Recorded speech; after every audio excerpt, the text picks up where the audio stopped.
আজ রাতে লন্ডন যাচ্ছেন খালেদা জিয়া। বিমানবন্দরে স্বাগত জানাবেন তারেক রহমান।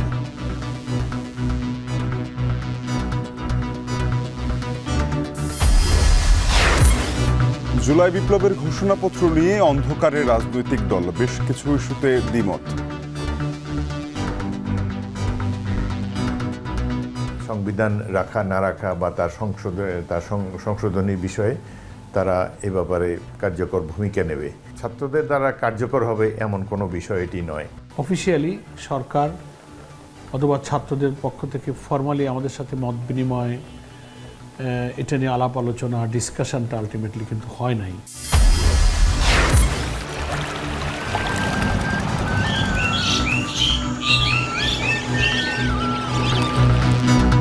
ঘুরে দাঁড়াতে পারছে না পর্যটন শিল্প, পরিকল্পনাহীনতার খেসারত দিচ্ছে সম্ভাবনাময় খাতটি।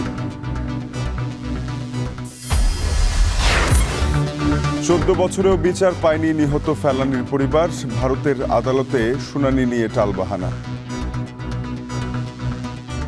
ভারতের সুপ্রিম কোর্টের বিচারটা ঝুলে আছে, আজ ঝুলে না থাকে আমি এর বিচারটা সুস্থ বিচার পাই। বিএসএফের আদালতেই এবং বিএসএফ ছিল বিচারক, ফলেই এটি ন্যায্য বিচার পাওয়া যায়নি এবং পাওয়া সম্ভব না।